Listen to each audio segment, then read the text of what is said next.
All right, good afternoon. All right. So as of last week, we wrap up the module of artificial neural network. So that's another term for classical neural network. But before we move on to CNN, I uploaded this new homework, number 4, as an exercise to really test a couple of things. First is get yourself familiar with Keras. Second is really start to get used to the machine learning workflow.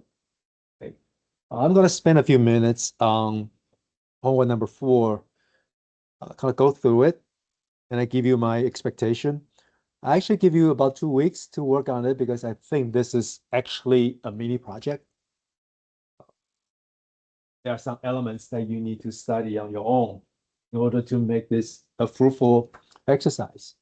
So this is not your regular homework. I actually expect you to do a lot of work, okay, and learn something that I didn't cover in the classroom. But I walk through with you about the expectation. How many of you actually already started? You looked great. All right, so let's review it together. So there's no there's no misunderstanding or surprise about what I want from you guys. Okay. Um, so it's basically a continuation from homework number 3. Remember, in that homework we work on the spiral data set. Here we still work on the same data set, but we'll add more points. Instead of 500, I think we are bump it up to 2,000 points. And I also added noise in the data set. So that means the data doesn't have very clear boundary as we had in homework number 3. And that's where you will start to get, you absolutely will start to get accuracy detection errors. Okay.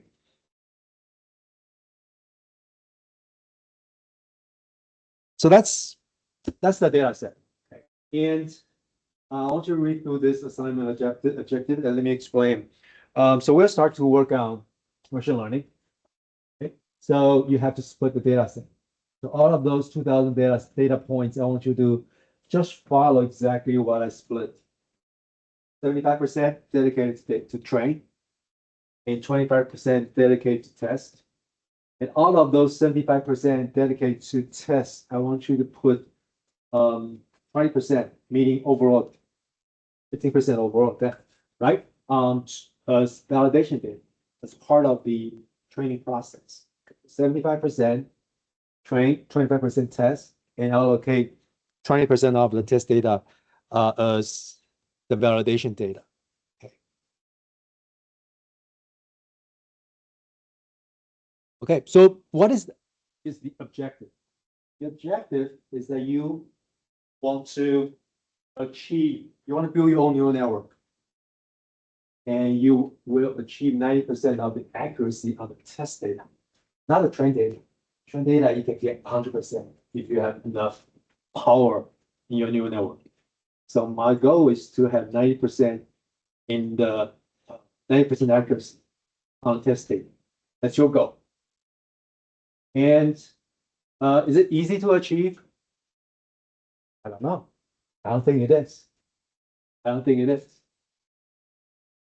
The whole point is that you actually use all the knowledge that you have learned so far and the research that you will do to change the architecture, change the hyperparameters,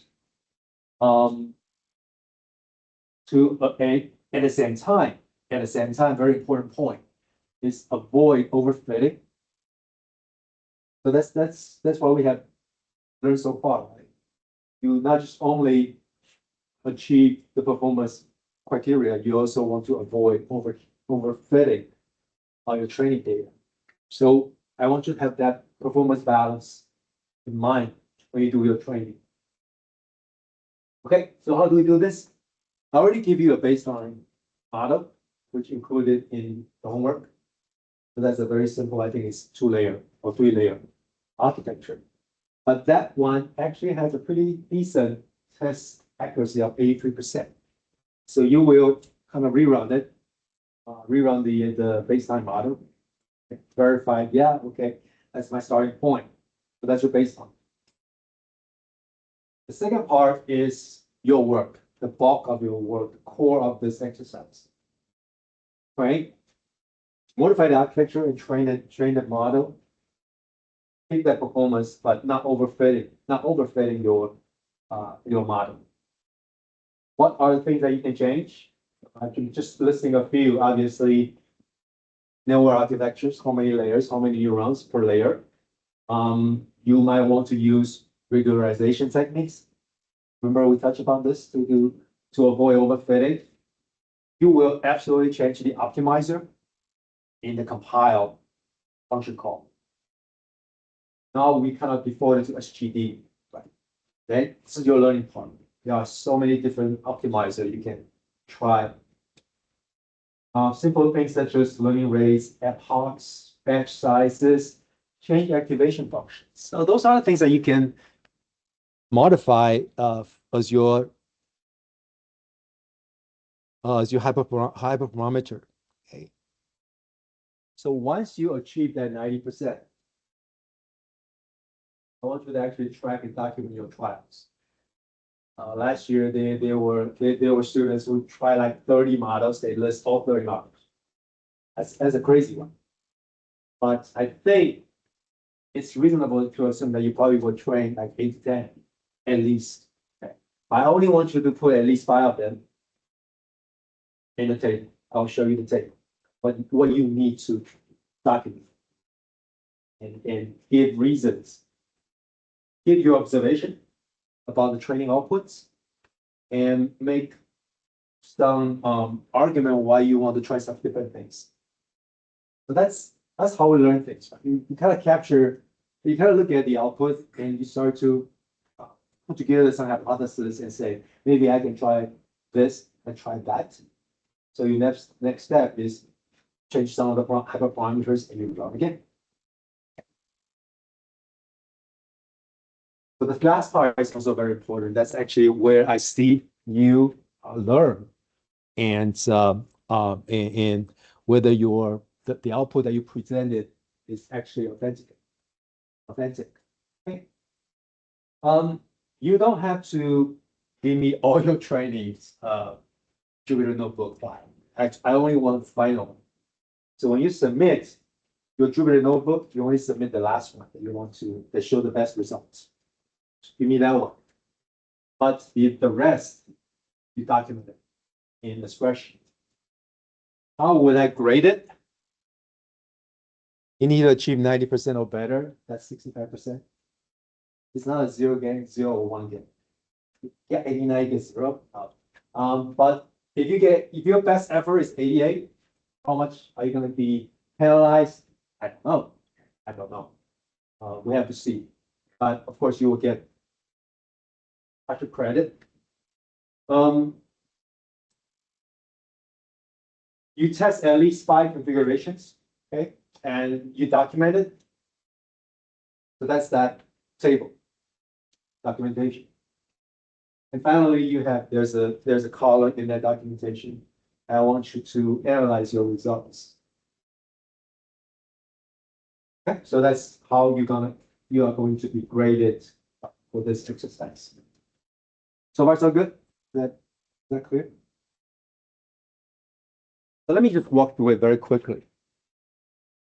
I want you to understand this baseline model, and you know exactly what's in here and how you can actually change, right? Actually modify. So my suggestion is, this is important. You don't mix 2 trials in the same file. No. If you are going to try 10 different models, create 10 Jupyter Notebook files. Does that make sense? Otherwise, first of all, you'll get confused. I will get confused. Second of all, you might run into a situation where you have some residual effects from the previous model that kind of affect the next model. This can happen, especially if you have two models that are so close to each other. So I want you to actually just avoid that issues by separate all your models. One model, one training, for fun. And at the end, you already submit the one that you want me to review that represent your best effort. Okay. So first step is to generate a spiral data set. This doesn't have to, you don't have to change anything. Actually, I don't want to change anything. The noise level has to be that 1.7. Don't change it. You can play with it. You can play with it, but your end results has to show the noise level using 1.7. It's right here. I can share with you what the data set looks like right now, because you can see there's some overlap of your blue points and orange points. So now, of course, you can still get 100% training results. Accuracy, you can still do that, but it's going to be vastly overtrained. So you need to have a reasonable boundary that separates those two, but allow the model to be properly generalized to testing.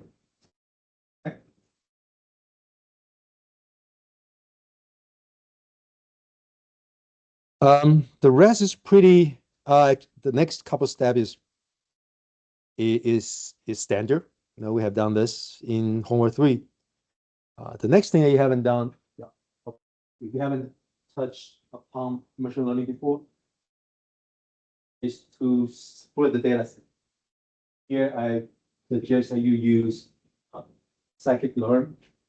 They have a train test split that can split the data set according to your spec.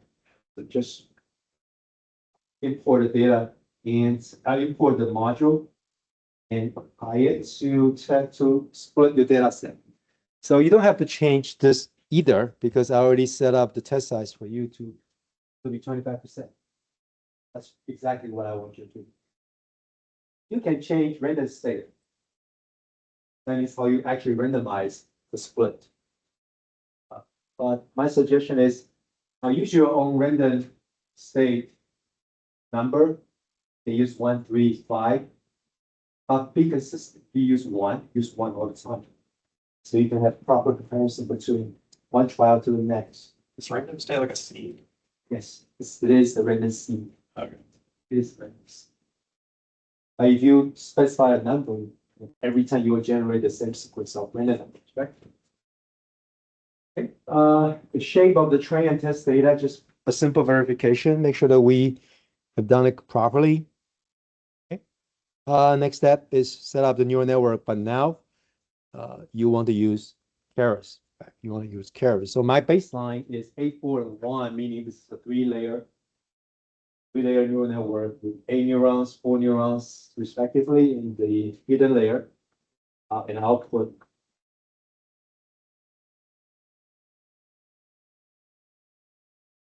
Okay.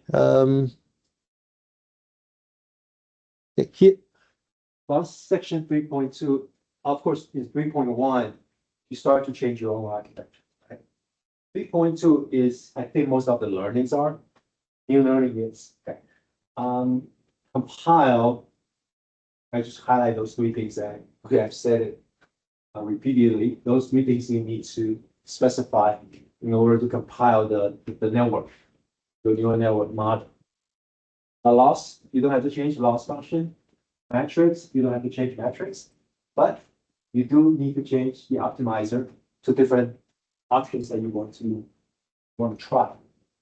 So this is where one of your main learning. I'll go to Keras, find optimizer. There are at least a dozen of them that you can kind of look at it and try it. Okay. So that's one area you will have to change. Then in the next section about train and fit, those in green are the example hyperparameters you can specify. Learning rate, epochs, batch size. Instead of specifying batch size, you can also specify steps per epoch. That will automatically set the batch size. Pretty straightforward. If you set the batch size, then of course, Keras will calculate the number of steps for you. So those are the same thing, just different way to set it up. The next one is called callbacks. Callbacks is also something I want you to try. You absolutely want to try it. There are a lot of callback functions.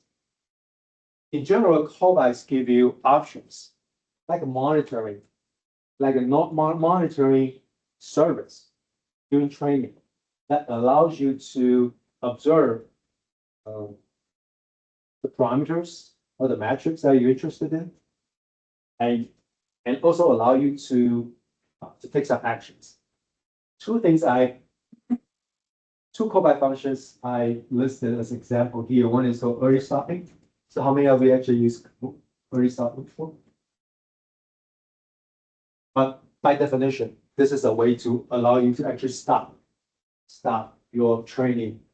If you see, for example, if you see the loss function hasn't changed for 500 epochs or 500 steps, it's already plateauing, you can stop the training. So let's go early stopping. It's very easy to understand. So the other one is called model checkpoints. Okay, and I give you some examples how to use them. For early stopping, you can monitor the validation loss. So validation loss is the loss function associated with the validation data. That small amount of data we allocate together with the trade data, right? Patience. Don't forget. Okay, don't take my word. Study it. Learn what exactly patient means. Well, in this case, patience probably mean how long do you wait? How long do you wait when you observe that the validation loss is not changing? You want to wait 500 steps before you stop it. Model checkpoint callback is actually a very useful function. I think you probably want to include this one as well, because it will save the model that give you the best performance during the training. So if you don't specify this model checkpoint and you run, say, 10,000 epochs, so essentially your end result, that model, that weights in biases at the end is your final model. But we know along the way by just observing the validation performance, there are probably better performance, right? Better models like along the way that can give you better performance. So model checkpoint is actually a very good utility that saves that best model. So when you finish the training, you actually have at least two options. One is the end model. The other one is the best model. Whether they are the best model is still needs to be checked, right? Still needs to be checked by the final test data. But at least you got two models you can use and see which one is better. So that's called model checkpoint. There are some other callbacks functions you can also research, try. Okay. Right, so model.fit is where you start to train. Right, since we specify callbacks, so in this case I use checkpoint. Checkpoint is model checkpoints. Okay. I include checkpoints in my callback, so I will save the best one along the way. Okay. How long should the training process actually take? It's the number of epochs, right? Oh, I meant like how long does it take in real time, not the number of epochs? In this case, Yeah, for like based on your computer, like how long should it take probably? Because when I tried running It on my should- it should- desktop, it took like, actually it didn't even finish after like 3 minutes. That's what I was asking. this is not a particularly complicated data set. I don't know why it took so long. I just know. 3 minutes? 3 minutes is okay. Or it wasn't done. That's what I was like, that's what I'm asking, like, So that's why you set, model.fit verbals for model.fit, right? You want to see the intermediate results. Of course, when you have 10,000 epochs, it's gonna flood your screen, but at least try something small, like like 100. I did that and it finished. It just took much longer than I probably should have. Especially for like top of the line processors. So that's why I'm shocked. I would be surprised if this one actually take you more than, I don't know, 15 minutes. Should. Also depends on how complicated your model is. Right? I was just running the default thing. I wanted to see if it worked. And you shouldn't. Simple data set, simple architecture. Not a very long app. But again, 10,000 is just my baseline. You can run shorter, longer. Anyway, so this is the project, right? There's really no wrong answer, right answer. As long as you at least achieve my objective, work toward the 90%. However you do it, I don't really care. I want to see your progress, but I believe you will need to try a lot of different things. All right, just like before, I want you to look at the loss function versus epochs. So what's the choppy one? The choppy one is the validation. Validation data are choppy because it's much shorter. The training data always exhibits a trend of increasing performance, better performance.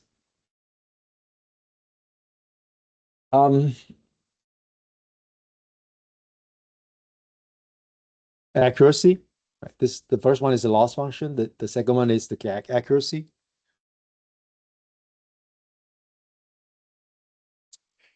Okay. Then of course the most important thing is we want to see the test data accuracy. Those steps are just looking at the final loss function of the train data and the validation data, as well as their performance. So remember, this is validation data, so it's actually not super good. The final accuracy for the validation data is only like 75%. So you got a feeling that this one is probably not going to pass. But of course, trade data is only 88%. This is the baseline. 88% is not bad. We know we can do better than 88 on the trade data. Model evaluation just means that this is where we see the reality. Can this model be generalized to test data? So again, here, I load the best model, see if give me good results. You can just use model. Because the name of your neural network model is model, that's by default. That's how we set up. But if you use the checkpoint to specify the best model, then you can try to use just best model. So here is load the weights and biases to the model. And we use that to evaluate our test data. That's why I say 83%, 83.8%. I use the best model to achieve 83.8.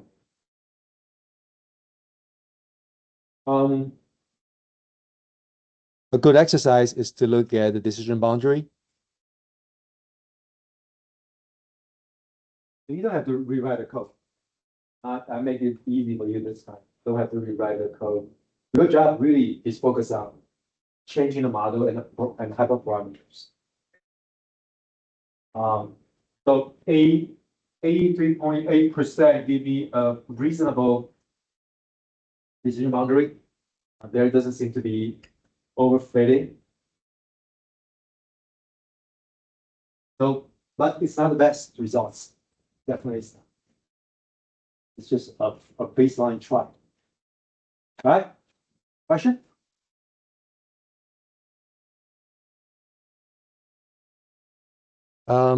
What's this one? Okay, so this second one is actually The average, the M model. This is not the best model. They look slightly different. meaning they don't have exactly the same model, right? They are not the same. Okay. All right. Do this one early. You don't want to wait until the last day. Do this one early. You might end up having to try 10 different models. And there's also a time to ramp up some of the research on the optimizers, etc. Okay. Don't wait. Just start to do it now because we already finished Keras. We already talked about machine learning workflow for about a week, 2 weeks now. So you should be able to do this right from the get-go. Okay. All right.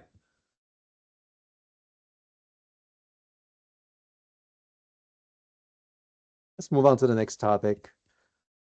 Probably one of the most important topics of the semester.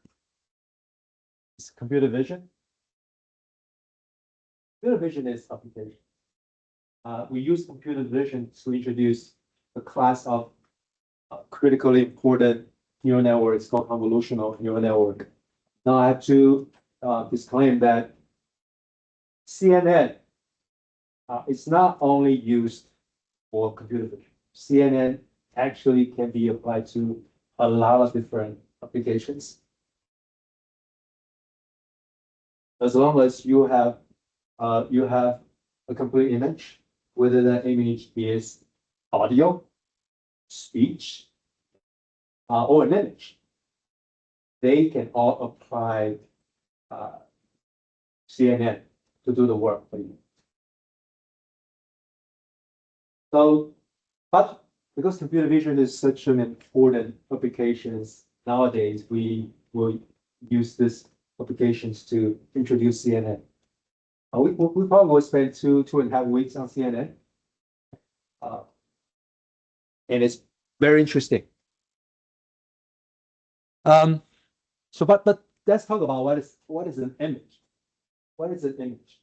Now, we as human beings, we recognize image very talented. It's kind of an instinct for us, right? Why do I recognize him as Tim? I know you as Tim. But name is just a tag, right? It's not important. He can be Kevin. Right? It can be Kevin. It's just a tag. So I know right away who this guy is. I may use the wrong name, but I know who he is. I know who you are, right? But have you ever thought about how do we know that? How do we actually know that? What kind of feature of Tim? I use the term features. Right? What kind of features that Tim has that made me remember? What do you think? So it's very hard to explain, right? It's very hard to explain why human being can recognize things, can recognize human faces. As a human, you are not only recognizable by your face, but also the way you talk, the way you walk, right? The way you act. There are so many different things that we can actually recognize like human. But if we boil down to some basic elements, each image has certain distinctive features.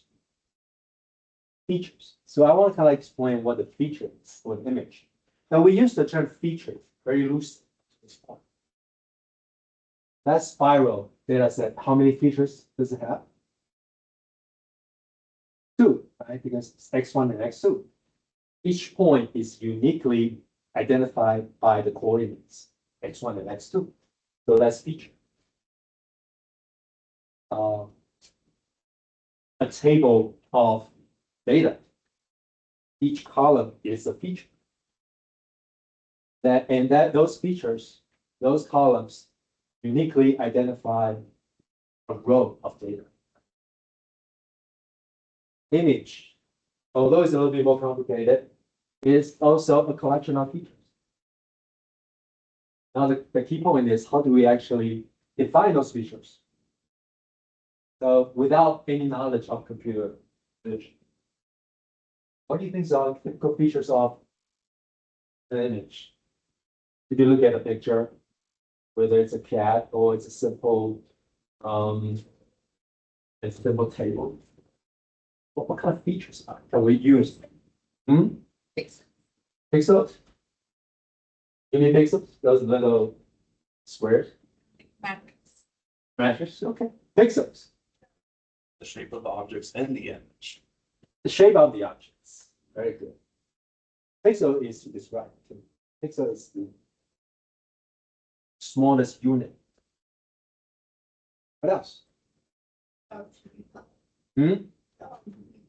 The RGB to describe a pixel. But you can also say, colors, right? Colors is more actual view of an image or a certain area. Couple examples. Okay, so feature, this no definition, very distinctive definition about what is a feature, of what are the features in the image. But if you think about it, you guys have given me a few examples, right? We definitely can use pixels as a feature. Actually, we use pixels to describe our 28 by 28 image of, can read the digits, right? It's 28 by 28 black and white image. The input that we send it to the neural network is actually a pixel. I'm sorry, a vector of pixels. 784 of them. So we have to flatten it. So exactly.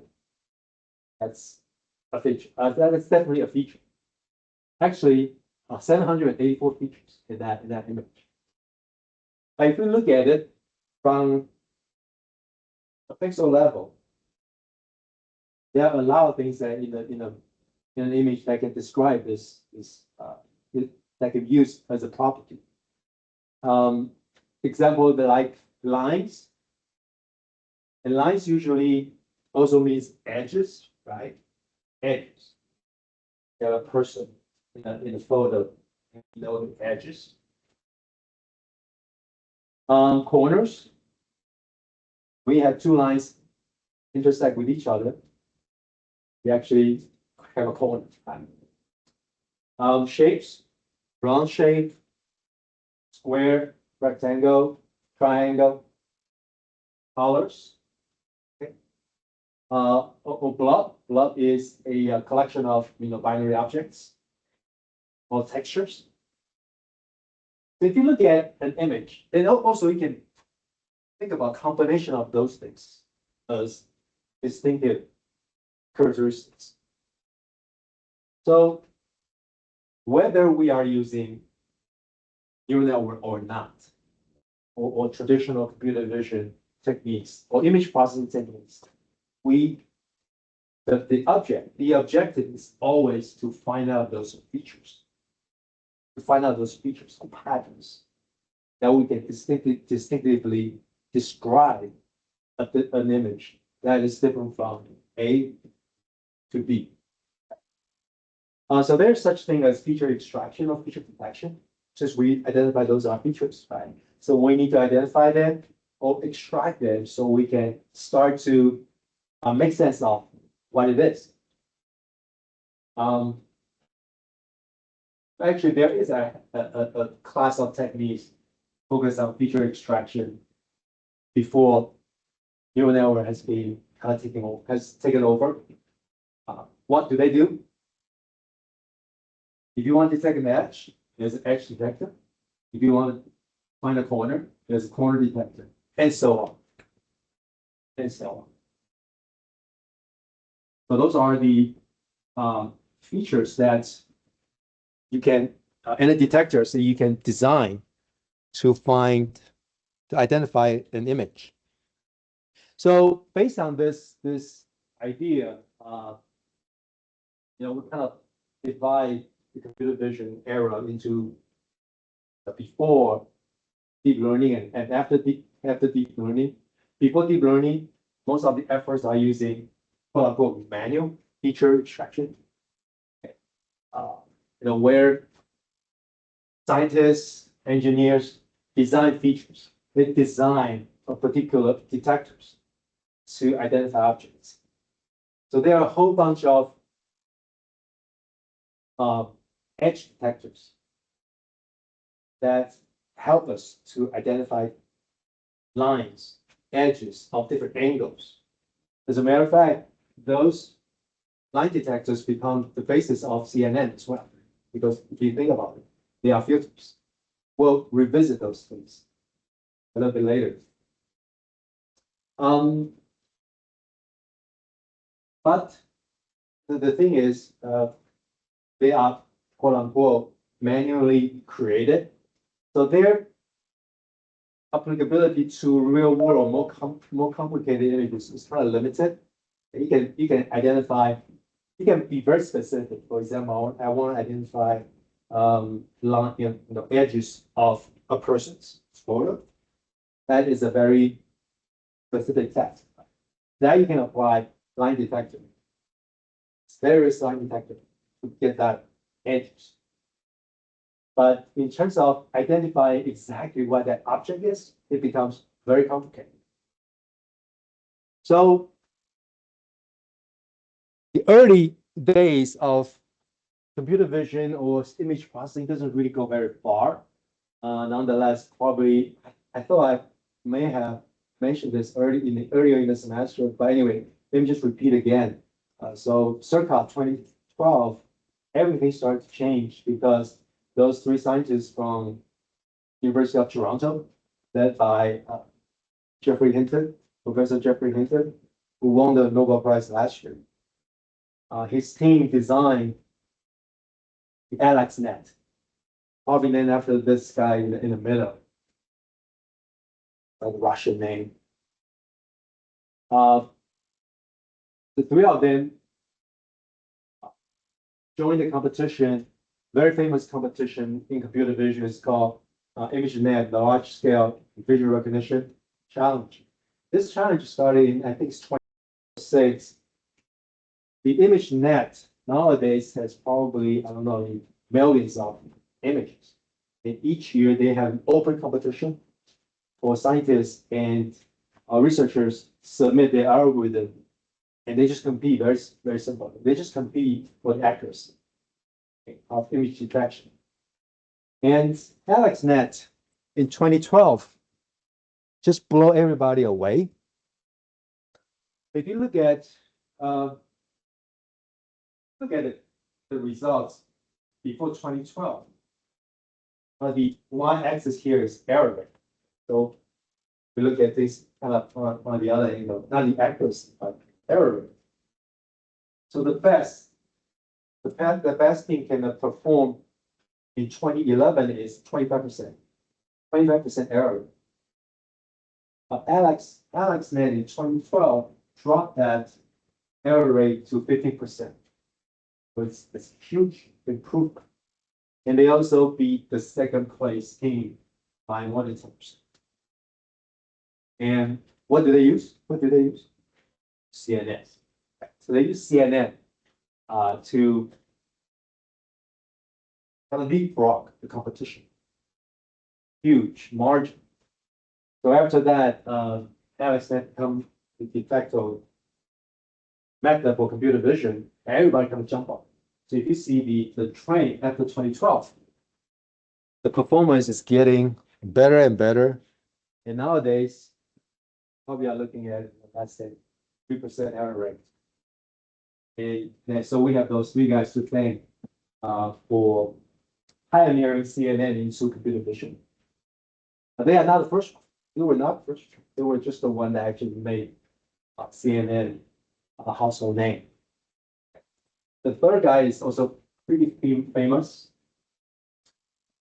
He was the CTO of OpenAI until I think it's 2 years ago, because he famously or infamously wanted to oust Sid Altman, the CEO, but that coup was a failure, so he got kicked out. But he's doing pretty well. I think he has another company. He established another AI company. So a very influential scientist. Okay, now why we talk about computer vision? We can probably name a whole bunch of applications. I'm just using a few that heavily utilize computer vision technologies in real world applications. Self-driving car. Think about it, right? Self-driving car needs a lot of information from the surrounding area that can capture by images from the camera, and of course you have a LiDAR and radar. So you get a complete picture of the surroundings to detect whether we have pedestrians or cars or bikes, right? Or just street lights. Medical image also use quite a lot of computer vision technologies. So we are very familiar with facial recognition. In the retail e-commerce, we know that companies such as Google and Amazon start to allow customers to use to upload images to search the images, right? So the applications are becoming one of the most popular applications since 10 years ago. We had probably billions of cameras around us. We all have a very strong camera with us every day. We walk around, we got captured by some cameras that we don't see, right? It's everywhere. Okay. So exactly what are we talking about in terms of application? If we boil down to, we have a few things that we do. Basic functions that computer vision does. One is classify image. So this is a dog. So we want to classify it as a dog. If it's a cat, then it's not a dog, but it's a human being. So we want to classify an image. So we call that classifications. Oh, we want to detect images. I'm sorry, objects. This the one on the right is very typical YOLO. If you have done YOLO before, there's a popular object detection algorithm, building up bounding boxes around the objects in front of you, or in a photo, in an image. Give you a class of that image, of that object, as well as the confidence level. Right now, they just, in this picture, they just give you the decision of that box is a car, and that is a truck, right? And that's a traffic light. So this is called object detection. So you can think about it as an image, multiple image classes within an image, right? Within a photo. You can actually capture different classes at the same time. You can also do something like this. You can combine a photo with some artistic style and mix them together. Fun of this thing. So this is a dog combined with Kandinsky's artistic style. Really something that's interesting.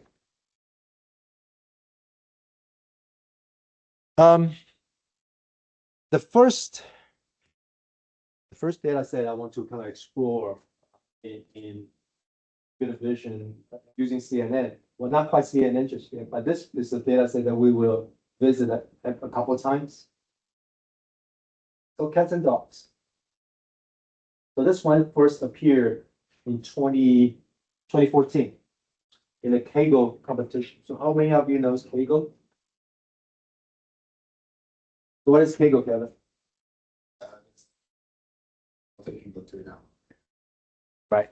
So Kaggle is, yeah, it's a popular data set that machine learning engineers or AI engineers will go to download data sets, or people actually go there to publish the machine learning or AI project. Well, I think once in a while, they will have open competition and they provide a data set for teams around the world to compete for prize. This is one of the competition posted by Kaggle back in 2014. This data set is actually compiled by, I think it's compiled by a nonprofit organization. Okay. I think it's called Pathfinder. It's a nonprofit organization, and they try to find lost dogs and lost cats for the owners.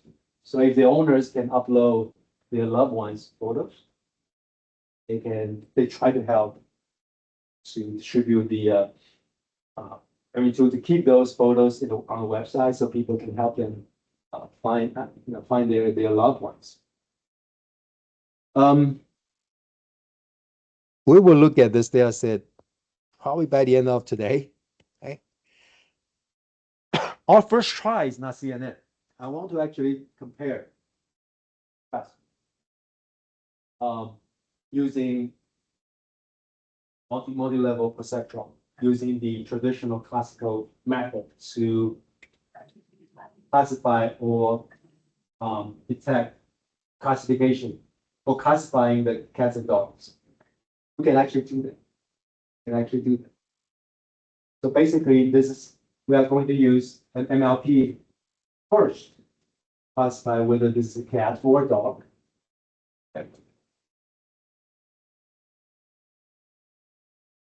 Before we do that, there are some pre-processing that we started to talk about last week.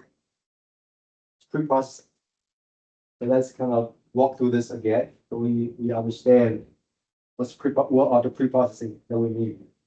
So this is a QDoc, 256 by 256 pixels, and it's full color. We'll split their RGB. So each image can be thought about as a 3D array. Each one of them has 256 by 256 pixels. You have red, green, and blue. So you essentially has 256 by 3, a 3D array. That's your shape. As Sebastian said, each pixel is a feature. Each pixel is a feature. So how many features do we have? 56 times 256 times 3, that amounts to almost 200,000 features, right? And we can represent them as a vector.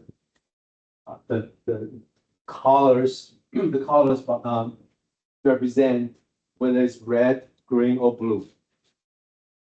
So that's image representation. The other thing that we have to do is to resize the input images to a fixed size. Cats and dogs, for example, the images come in different shapes, different sizes. You can imagine, some people will crop it, some people will use high resolution, some people will give low resolution, right? But it's good for viewing, but it's bad for training. We want to train machine learning. We want to train neural network using uniform size images. So this is just an example. We have to resize it. This is on the left-hand side, this is a very high resolution photo for a cat. But we try to reduce the resolution to 64 by 64. Now that's just an example. 64 and 65 obviously make this cat still recognizable, but we lost in a lot of details. Right? But we still know that's a cat by human eye. And 64 and 64 is actually a pretty good size if you are constrained by memory sizes. Some of the popular CNN models, such as MobileNet. MobileNet actually only take, I think they only take 128 and 128, it's very small. The 64 is 64 is really not that all of the ordinary. But the key point here is you want to resize it. So all your input data set, all your data, input data have the same size. That's the key point. You have to do this. Okay. Let's have a first look at this data set. Okay.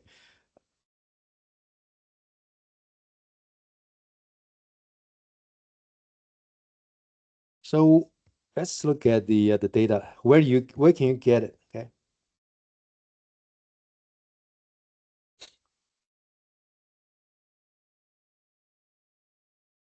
So here is the Kaggle data set.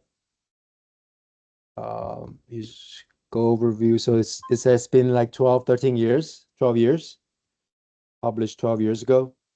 Give you some description of the data. And you click on the tag says data. It describes the data, but also give you the data set where you can actually download it. So each data set has 25,000 images. I believe it's 25,000 cats and 25,000 dogs. So they are equally distributed. You can come here to download it. Okay.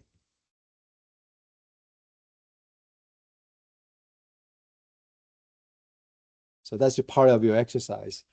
Where did I download this? I actually downloaded.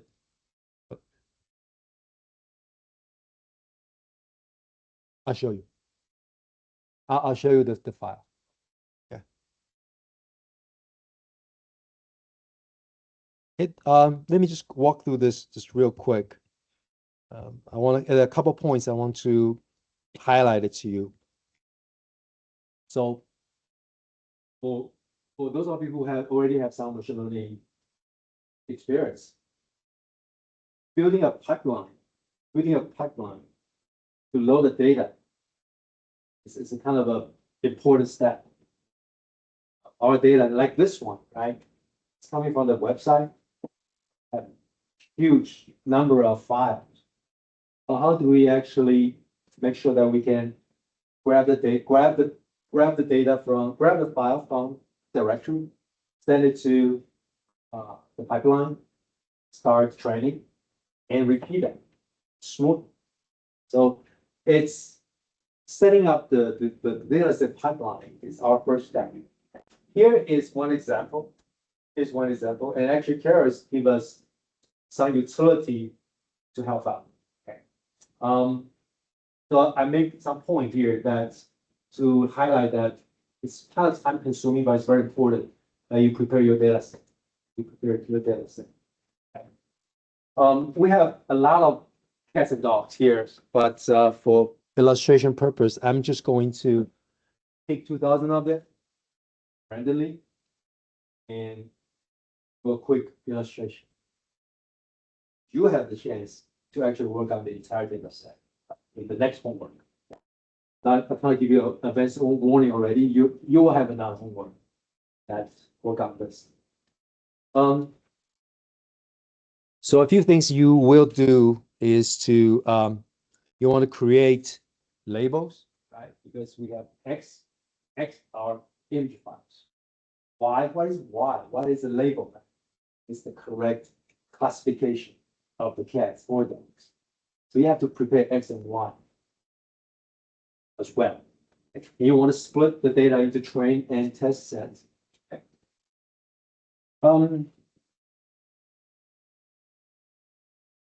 So this particular pose in the cell is really just a way to pick. This is just units, okay? Units command, writing unit command for creating directories, grabbing data, randomly grabbing data from on your source directory and create new ones to and split them into train and test. So I'm not going to do this, but just study it. This is just one way to do it. Very simple, very rudimentary Unix operations. Perhaps I just show 10 of the files. Answer your question. Those are JPEG. The JPEGs. The naming convention is they actually give you the classification in the file. So it's dog. There's a number associated with it. Number 4159. The JPEG. Now we make an assumption. We make an assumption that the labels are correct. The file names are correct. Otherwise, as a responsible machine learning engineer, you will actually check every file to see if that's a real dog inside that file. Is there mislabeling? Because those noises or errors can happen, right? That's a lot. Wow. As a matter of fact, this Keras set is not totally trustworthy. You'll realize there are actually some non-dogs, some cartoon dogs.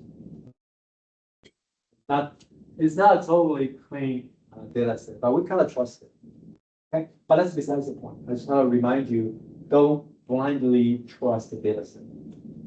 You have to verify as a complete due diligence. You have to check the cleanness of your data. You don't want mislabeling, right? Okay, so the next step is just randomly pick a cute dog to display it. Okay, load image. So that's I think that's a Keras command. Just load the image, display it. Okay, all right. As we said that we want to resize it because this one, if you look at the original image, it has roughly 170 to 180 by 180, right? The numbers on the two axes kind of shows you number of pixels on each axis. So a little bit bigger than what I want. I want it to be smaller. I want to resize it to 64 by 64. So that's the resized image. How do we do resize? Resize, actually, you can use load image to resize it. You can give them a target. That's pretty simple. Again, 64 by 64. In this case, it's not too bad. You can still see this is a dog. Right? The next step is just really to walk through all the 2000 randomly selected images and resize all of them. Nothing too fancy, just write a for loop and resize everything inside. Now, of course, there is a line for normalization. We divide everything by 255. That's for normalization. This is an important step before you train. So now we create our X, which is the data, the training data. But we need to create our own Y, the label, the class label. But because the file name already tells you it's a dog, so we just capture the file name and add your Y accordingly. If it's a dog, then it's a 1. If it's not a dog, it's a cat, then it's a 0. Right? So that's your Y. Y is the label. Right? It's your expected output.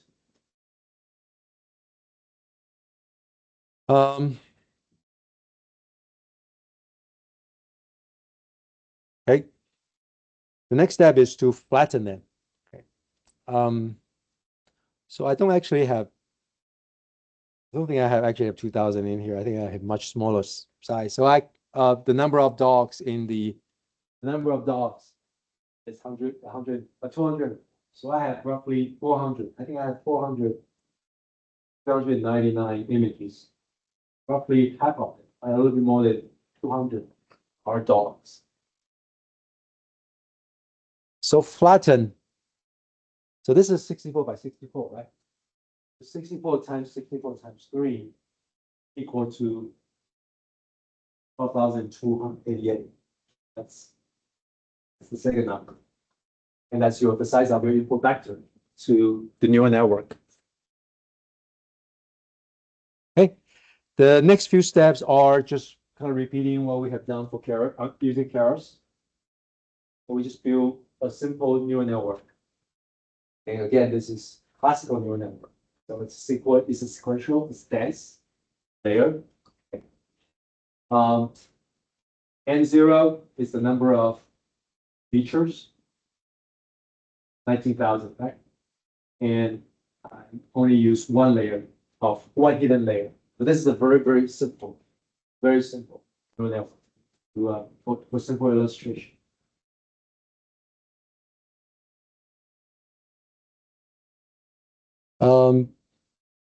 Compile, train, and fit. Okay, this is still very simple. I didn't do anything fancy. You can look at the loss function for the train data. You look at the accuracy, actually 64 by 64 still give you pretty good accuracy. Achieve more than 95, 96, 97%. It's not bad at all for train data. This is training. Actually, we get all the way to 99% right here. That's still just train data. So it's very good results, actually.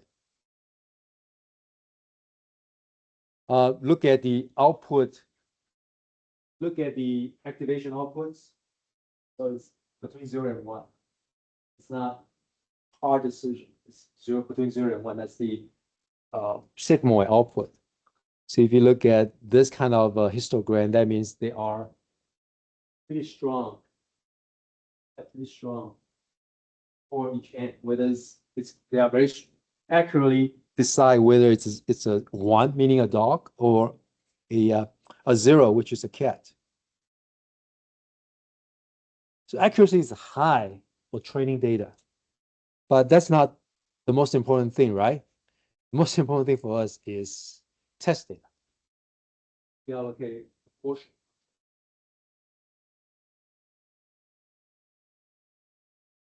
Not good. It's a little bit better than 55%. Actually, this simplified model is not working too well. So what if we add more complexity to see if we can improve it? Now, again, your training can achieve 100%. Right? It's very good, actually. Right? But how about your test results? The test results is still not there. Actually, only 58%. And we have such a discrepancy, right? What do we call this? Overfit, right? We cannot generalize that model to our unseen model. So this very simple example just illustrates the efficiency of a classical neural network. They cannot be used. It's pretty much useless in terms of dealing with more complicated computer vision problems. So now that gives us the motivation. So what can we do to make it better, right? What can we do? Now, before we actually introduce CNN, I want to introduce actually a few very important properties of images. The concept of invariance. Invariance about an image means that your classifier should recognize an object, meaning the cat or dog or pedestrian, even though their experience are different in some way. So I'm giving you a few barriers to illustrate my points.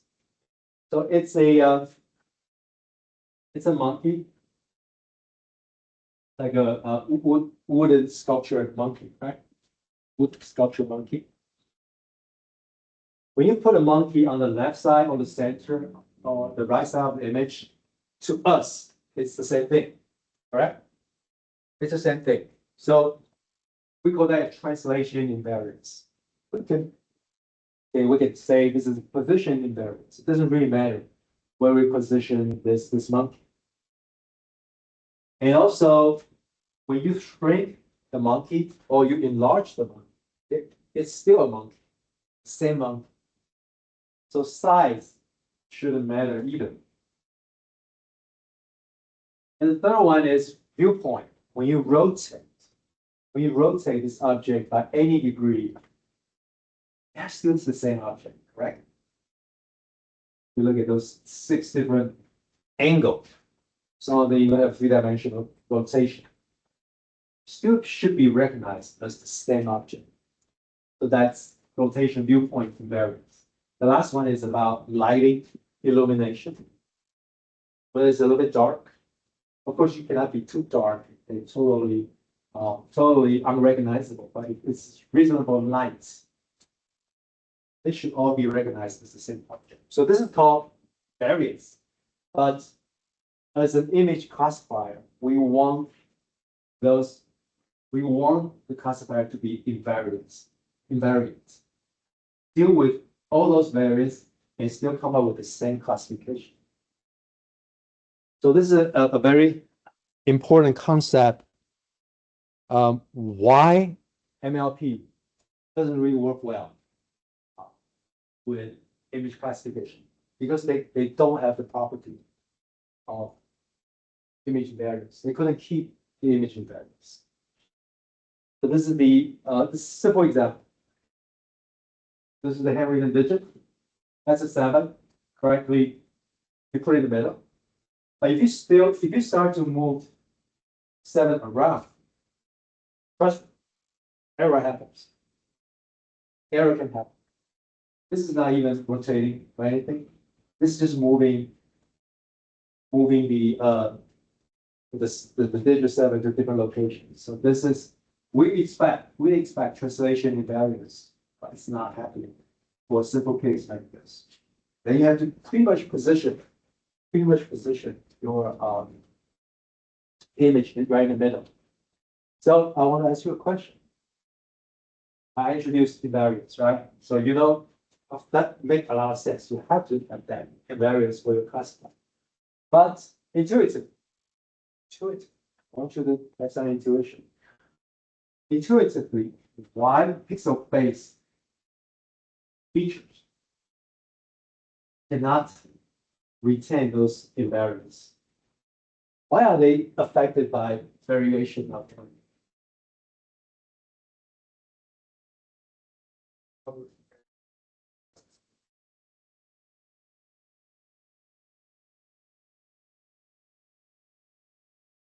Right on.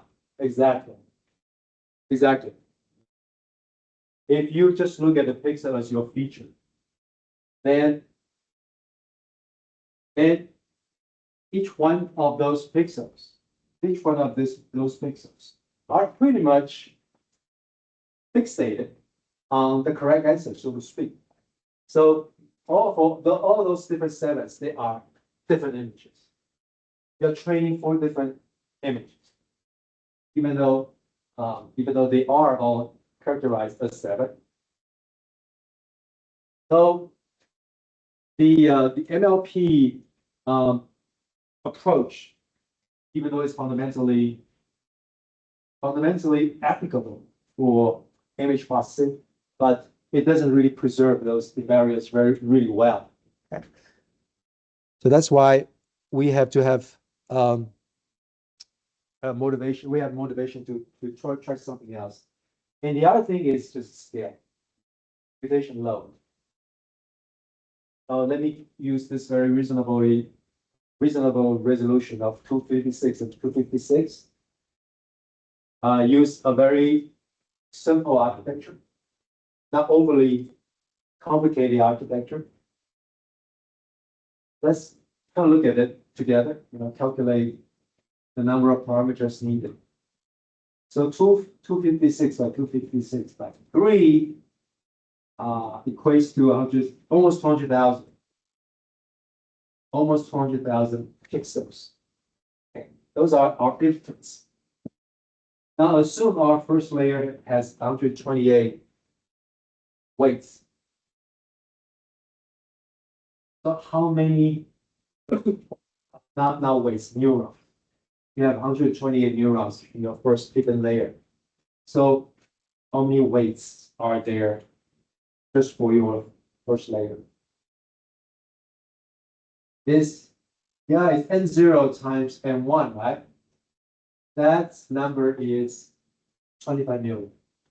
So we're dealing with 25 million weights to form the first layer. Now it gets better because the output of W2, the output of layer 1 is just 128 neurons, right? So from the second layer and forward, the number of parameters, the weights are controllable, more reasonable. But because the sizes of input features pretty much blow up the number of weights in this neural network. So 25 million is too large. So from that perspective, it's not practical at all to use MLP anyway. Okay, so let's kind of summarize, and we can kind of stop right here, and we'll introduce CNN on Wednesday. Okay, number of trainable weights are excessively large. Okay, even for a moderate size images. Prone to overfitting. You can train really well, but it cannot generalize. Okay. So the things that we need for our new classifier, first of all, has to preserve the invariance properties, has to be computational efficient. That means your complexity is scalable linearly. You don't increase exponentially. And of course, has to have good performance, generalizable performance from training to testing. Okay, this is where we will start on Wednesday. We'll start to talk about CNN. Question? Okay, see you on Wednesday.